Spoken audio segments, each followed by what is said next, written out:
Yep, that's right. We are selling our Ioniq 5. And in today's video, we'll tell you why we're selling it, who we're selling it to, and what's gonna happen next. So let's get to it. So why are we selling our Ioniq 5? Well, that comes down to two primary reasons.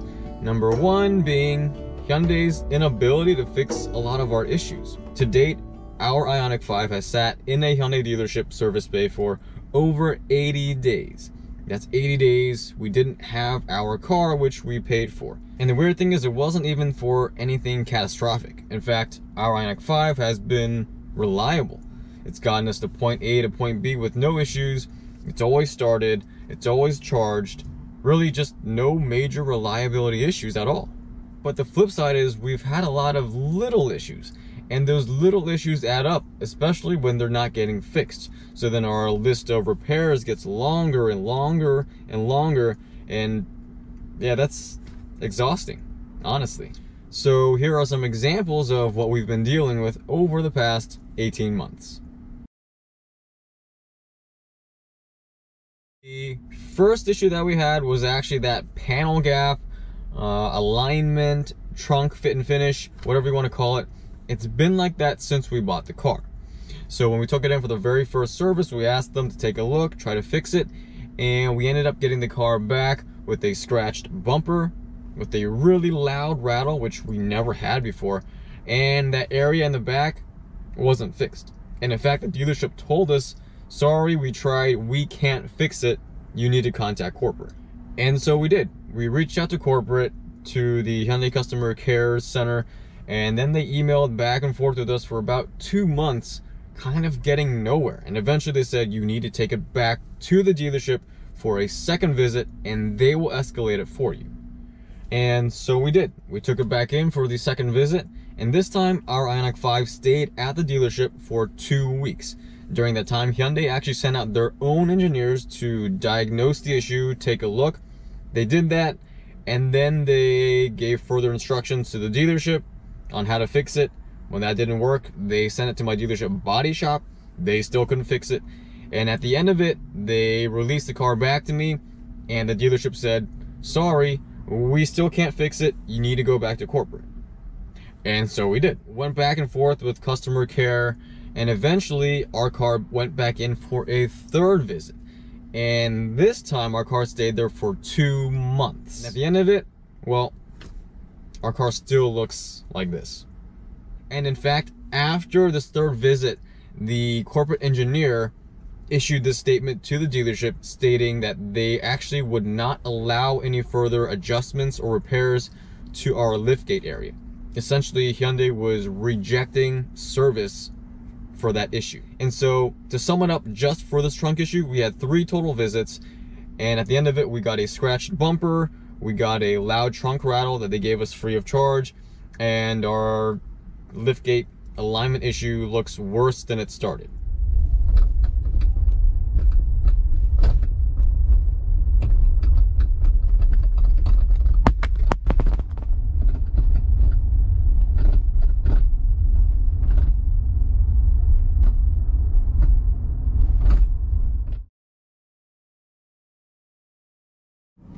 But it's not just that, because you have to remember how much time and effort I sunk into trying to get this thing fixed.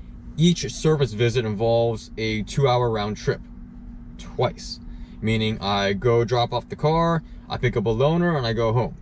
And then when it's supposedly done, I go back to the dealership, drop off the loaner, and pick up my car and come back. So it's actually 4 hours of driving for each service visit. But then each time this happens, I get there to pick up my car and I realize it's not done. There's more issues. And then we rinse and we repeat. And we did this 3 times. So that was 12 hours of driving trying to get this issue resolved. And at the end of it, I'm worse off than I started. But that wasn't the only issue. Another issue we had was our vehicle to load outlet back here, which also has never worked properly since day 1. So one thing I often do is I charge my laptop on the go. So while we're driving, I have it plugged in, but what happens is anytime it goes over the slightest bump, it disconnects. And then I have to pull over, and then I have to redo the connection, kind of fiddle with it until it's good, and then I start driving again. And I live in Philly. I live in the city where roads are terrible, so there's bumps everywhere. This connection doesn't last more than 10-15 seconds before it disconnects, and at that point I can't charge my laptop on the go. It just doesn't work. And as far as the repair history for this thing, well, the first time we dropped it off, they diagnosed it and they said, okay, we figured it out, we got to replace that whole outlet. It's a special order part, and so take the car home and we'll let you know when the part's here. And then we waited 2 months for a replacement part. Finally, after 2 months, take it back in, they replace it. I pick my car up, drive home, start testing it, and it's doing the same exact thing. It still disconnects over the slightest bump. So essentially it wasn't fixed, or there's a design flaw with this vehicle to load outlet. So I called them and I said, hey, it's still not working. And they said, well, at this point, Hyundai will not authorize just another replacement. It has to come in for more diagnosis. But now I'm calculating in my head, well, it's probably one visit for diagnostics and then another visit after they order whatever parts they need.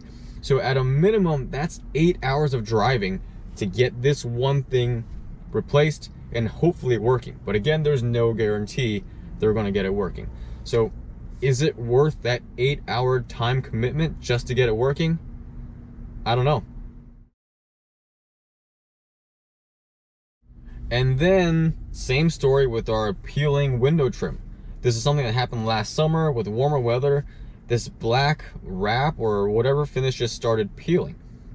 Took it in, they diagnosed it, special ordered the parts, we waited for the parts, took it back in, they replaced it, but when they replaced it, something looked a little off, so we had to take it back in to fix the replacement. And yeah, that was tiring just for window trim. So let me give you one last example. We have squealing door handles, and this is something that only happens during the winter at below freezing or near freezing temperatures. And I actually caught it on video.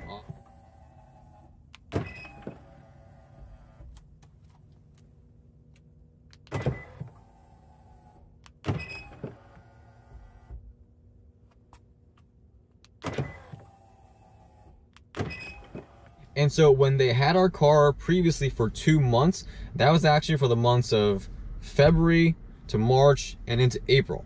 So if they had taken a look at this when they had the car during February, there was plenty of days still of freezing, below freezing temperatures. And we had emailed our full list of requests, including this video, to Hyundai customer care, and they were supposed to be letting the dealership know exactly what to do and how to do it, but they never got to it. And by the time they notified me, hey, your car is ready for pickup, and I reached out, did you guys get to this? They said no.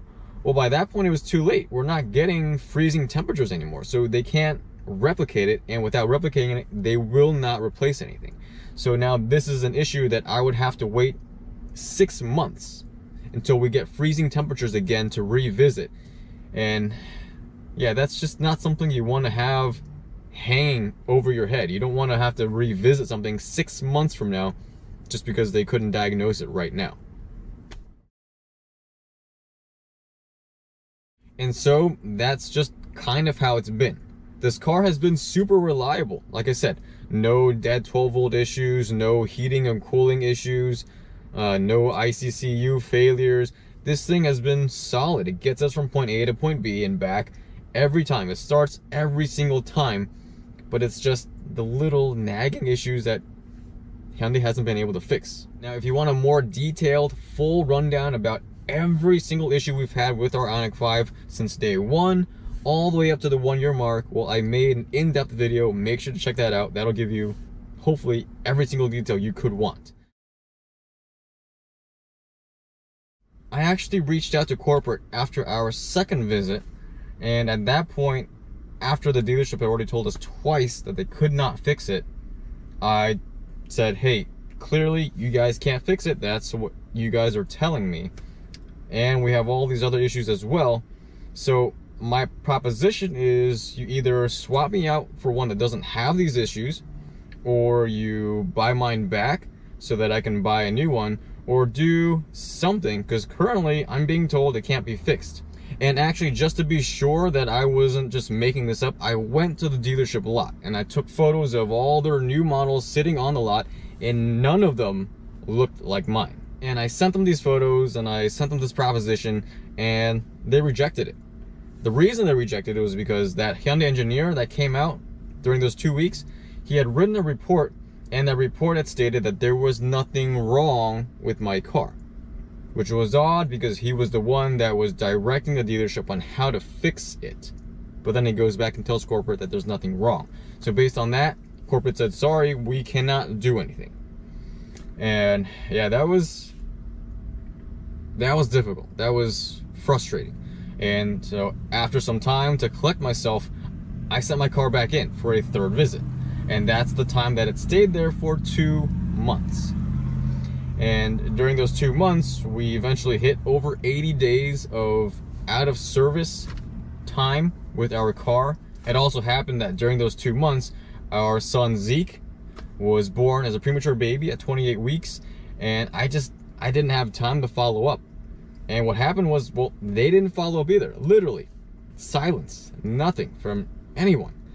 And towards the end of the 2 months, I finally had time. I reached out and I said, hey, what's going on? Eventually I got a call back from the dealership, and they said, corporate told us to release your car. And I said, okay. So I made the trip out, picked up my car, and this is how it looks. It still looks this way. Vehicle to load, still not working. We still have that open phantom rogue blue link issue. And yeah, it feels like they didn't really get much done over 2 months. And so that's reason number one.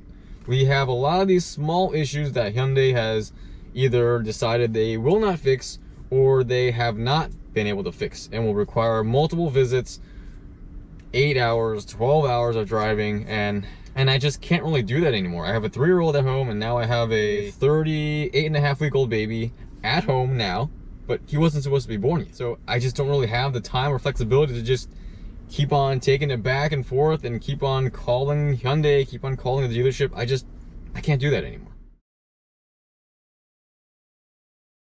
So that leads to the second reason why we are selling our Ioniq 5. Remember earlier I mentioned that I had proposed to Hyundai at some point to either swap me out for a new one, to buy mine back so I can buy a new one, or to do something to fix this issue, and they had rejected it.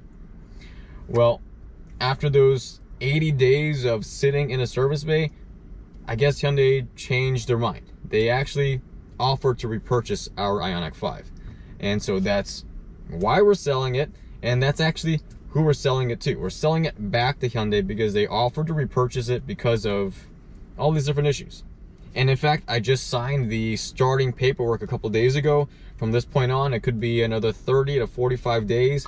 But at the end of it, the plan is we are going to drop our Ioniq 5 off at the dealership, sign the title away, hand over the keys, and that'll be it. But hold on, don't worry, Ioniq 5 content is not quite going away. Because like I said, we still have 30 to 45 days with it. On top of that, we're actually buying a new EV. And that EV is a very, very close competitor to the Ioniq 5. And so moving on, we're gonna have a ton of comparison content that I hope a lot of you guys will find useful and enjoy. Plus, we still have our GV60. So we still have GV60 content to blend in there as well. And even when we do finally hand in the title, hand in the keys, and say goodbye to our Ioniq 5, well, I feel like I still have so many more experiences and stories to share, and it's not just going to disappear. How about a quick Zeke update? Many of you guys have been praying for our family, specifically for our son Zeke, who was born a premature baby at 28 weeks. And the last update I gave was at around the 35-week mark. And at that point, he was struggling with lung development, and things were looking like they might take a lot longer than we were expecting. But since then, with all of your support and with him just being a fighter, well, happy to say that he made it home at about 38.5 weeks. And we've just been, yeah, super excited, super blessed to have our family back together. 3 months separated, living at home, but spending time in the hospital every day was pretty tough. So again, thank you all for your support. My goal here has been to try to be transparent with my ownership experience, meaning over the past year and a half, I wanted to show you guys everything good as well as everything bad.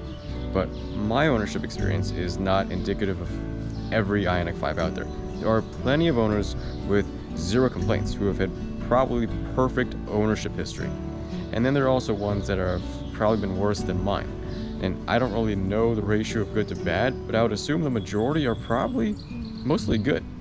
Most out there have enjoyed and loved their Ioniq 5 ownership, and for the most part I have too. The problem is that now I just don't have the time or flexibility to keep on shuttling this car back and forth for service, and so Hyundai stepped in and did right by us so that I could spend more time with my kids and my family. So once again, we're really thankful that Hyundai stepped in and did the right thing for us, and we honestly have really enjoyed our Ioniq 5. So yeah, all in all, I am very thankful to Hyundai for stepping in and doing the right thing for us. You know, I'm sad at the same time. This Ioniq 5 has a lot of sentimental value tied up into it. That's actually one of the following videos I plan to shoot. Yeah, I'm really gonna miss it. So stay tuned, make sure to like and subscribe so you'll see notifications for more Ioniq 5 content. In the meantime, thanks for watching. See you guys in the next one.